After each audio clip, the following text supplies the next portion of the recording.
नमस्कार दोस्तों, Gandhi knowledge bank के इस YouTube चैनल पर मैं विवेक नेट आप सभी का स्वागत करता हूं। दोस्तों, पिछले 34 क्लासेस से हमने कॉम्प्लेक्स एनालिसिस स्टार्ट की थी और लगभग उसके आधा से ज़्यादा सिलेबस हम कवर कर चुके हैं। अब कुछ पार्ट और रहे हैं, 15 से 20 वीडियोस और आने वाले हैं। लगभग फटाफट वो वीडियोस आ जाएंगे तो आपका पूरा सिलेबस कॉम्प्लेक्स एनालिसिस का पूरा हो जाएगा। आज हम एक और नए टॉपिक की शुरुआत करने जा रहे हैं, कॉम्प्लेक्स डिफरेंशिएशन। अवकल क्या होता है, अवकलन के बारे में वो सारी चीज़ें हम जो इस एक्सरसाइज के रिलेटेड चीज़ें हैं वो सारी चीज़ें इस वीडियो में हम पढ़ने वाले हैं। लगभग ये एक्सरसाइज के 10-12 वीडियो आएंगे और कुछ चीज़ें और रही हैं, वो कुल मिलाकर आपके 15 या 20 वीडियोस में ये पूरा सिलेबस आपका कवर हो जाएगा। अगर दोस्तों आप ये लगभग 60 क्लासेस हों या 50 या 60 क्लासेस हों, अगर वो आप सारी देखते हैं तो आपको मैं इतना कह सकता हूँ, आपको कहीं भी कोचिंग करने की ज़रूरत नहीं पड़ेगी। आप कॉलेज नए भी जाएँ, कॉलेज में आपकी पढ़ाई नए होती है, फिर भी आप ये क्वेश्चन सोल्व कर पाएंगे, क्योंकि मैंने आपको एक एक क्वेश्चन का सॉल्यूशन करवाया है यहाँ पर, और प्रत्येक क्वेश्चन आप देख सकते हैं मैंने स्टेप बाय स्टेप हर चीज़ें आपको कवर कराई हैं। तो इतना मैं ज़रूर कह सकता हूँ आपके लिए कि आपको कहीं भी जाना नहीं पड़ेगा। तो तैयारी आप करते रहें बढ़िया तरीके से, बाकी काम मेरा है। आपके लिए टेस्ट सीरीज भी मैं लेकर आऊँगा, क्वेश्चनों की सीरीज लेकर आऊँगा, इंपॉर्टेंट क्वेश्चन लेकर आऊँगा। तो बस आपको मेरा सपोर्ट करना है। सपोर्ट में क्या करना है, बस चैनल को शेयर करना है अपने दोस्तों के साथ कि यहाँ पर भी एजुकेशन से रिलेटेड वीडियोज़ आते हैं। बीएससी मैथ की ऑनलाइन क्लासेज यहाँ पर लगती है। तो चलिए शुरू करते हैं आज की वीडियो। एक नई एक्सरसाइज के साथ शुरुआत करते हैं। कॉम्प्लेक्स डिफरेंशिएशन, सम्मिश्र अवकलन क्या होता है, सारी चीजें इस वीडियो में बताने वाला हूं। अब देखिए डेफिनेशन, आपको सारी चीजें बारीकी से समझाने वाला हूं। तो डेफिनेशन देखिएगा, आपको यहां पर लिखी हुई मिलेंगी। तो दोस्तों देखिए, डिफरेंशिएबिलिटी, अवकलनीयता क्या होती है, सारी एक बार डेफिनेशन सुनिए और फिर मैं स्टेप बाय स्टेप आपको ये चीजें समझाने वाला हूं कि क्या होती है डिफरेंशिएबिलिटी। कि a single valued function of z defined in the domain D of the complex plane is said to be differentiable at any point z naught of D if limit delta z tends to 0 of z naught plus del z minus of z naught upon delta z। यानी ये क्या होना चाहिए, unequally, अद्वितीय रूप से unique होना चाहिए, यही एकमात्र इसकी वैल्यू आनी चाहिए।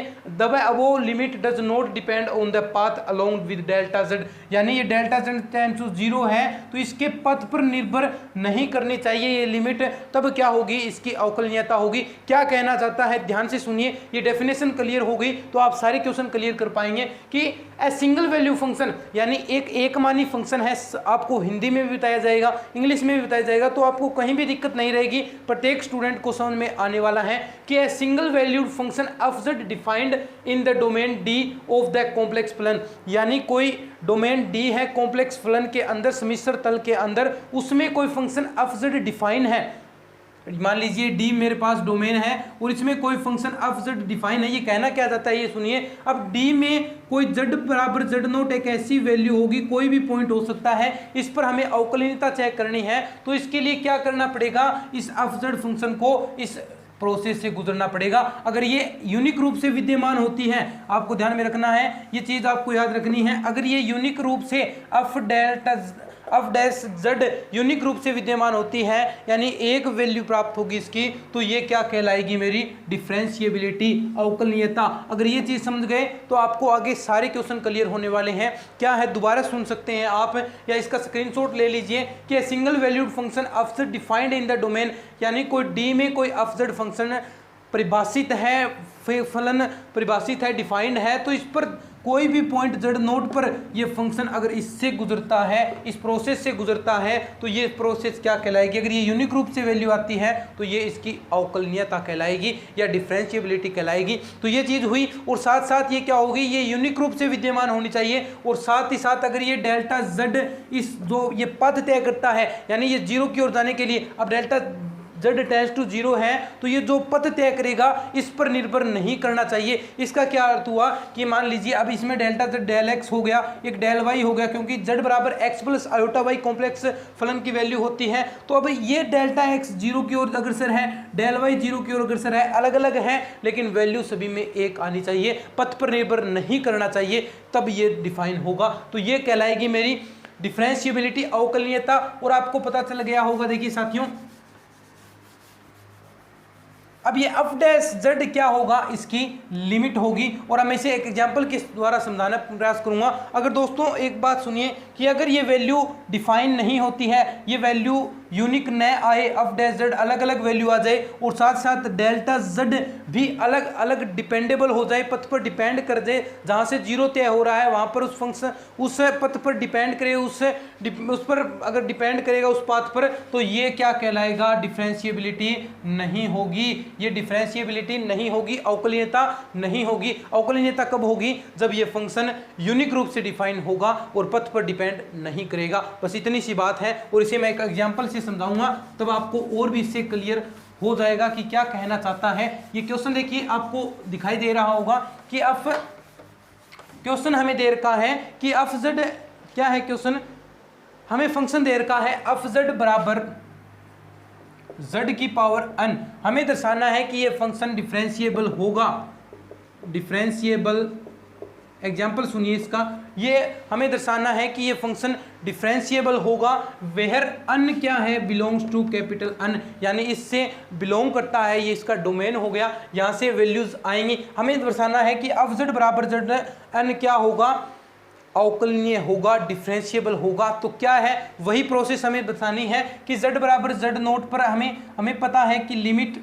डेल्टा z टेंड्स टू 0, हम यही पढ़ते आ रहे हैं अभी तक। और क्या थी मेरे पास कि F z plus delta z, जो डेफिनेशन है उसी के अकॉर्डिंग आप ये चीजें कर सकते हैं, माइनस एफ z अपोन में डेल्टा z, यही तो हमारी डेफिनेशन थी। z बराबर आप z नोट रख सकते हैं, कोई बात नहीं है, या आप z ही रख सकते हैं क्योंकि हमने लेकर चले हैं z बराबर z नोट, तो यहाँ पर z नोट भी कर देंगे तो भी कोई बात नहीं है। अब देखिए इसके अकॉर्डिंग अगर हम यहाँ पर मैं वैल्यू रखता हूँ तो मेरी क्या होगी, तो ये तो एफ डैश z के बराबर होगा, तो limit delta z tends to 0, और यहाँ पर अगर मैंने वैल्यू रखी तो क्या होगा मेरा z प्लस z की पावर n, और इसकी पावर क्या होगी दोस्तों, आपको भी पता होगा, यहाँ पर डेल्टा z है, z प्लस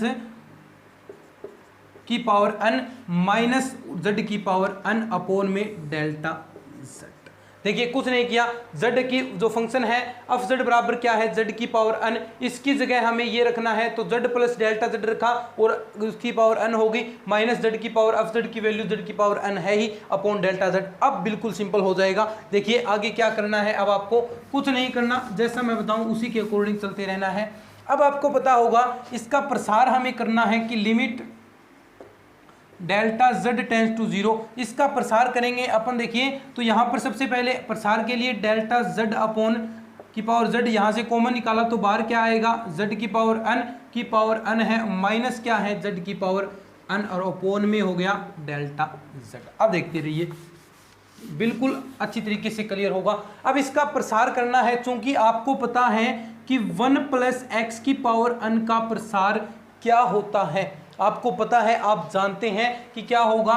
सबसे पहले आप जानते हैं nx, यानी हम इसका प्रसार करेंगे तो इसका प्रसार क्या होगा, 1 प्लस, तो इसका प्रसार देखिए 1 प्लस nx और प्लस इसके बाद क्या होता है दोस्तों, n माइनस 1 एक्स की power n minus 1 upon 2 factorial, ऐसे आगे आगे ये बढ़ता जाएगा। तो इसी को यहाँ पर हम लगाते हैं, तो limit delta z tends to 0, z की पावर n, यहाँ पर प्रसार लगाया 1 plus n delta z upon z plus n minus 1, और यहाँ पर क्या होगा दोस्तों, डेल्टा z, ये इसकी स्क्वायर हो जाएगी, यहाँ पर इसकी स्क्वायर हो जाती है, तो डेल्टा z अपॉन z की होल स्क्वायर अपॉन में यहाँ पर क्या नीचे मेरा 2 फैक्टोरियल। इस प्रकार ये आगे आगे बढ़ता जाएगा और आगे आगे हम इसे सोल्व करते रहेंगे। तो देखिए अब आगे क्या होगा, limit delta z tends to 0। अब इसको हम सोल्व करते हैं, अंदर साथ साथ इसकी मल्टीप्लाई करा दीजिए, तो z की पावर n प्लस n, यहाँ से देखिए क्या बचेगा फिर मेरा डेल्टा z, यहाँ पर z की पावर n माइनस 1 अपॉन यहाँ पर डेल्टा z है, नीचे डेल्टा z था ही पहले और इधर माइनस z की पावर n है। तो देखिए डेल्टा z अपॉन में क्या होगा, plus n minus 1 delta z की होल स्क्वायर अपॉन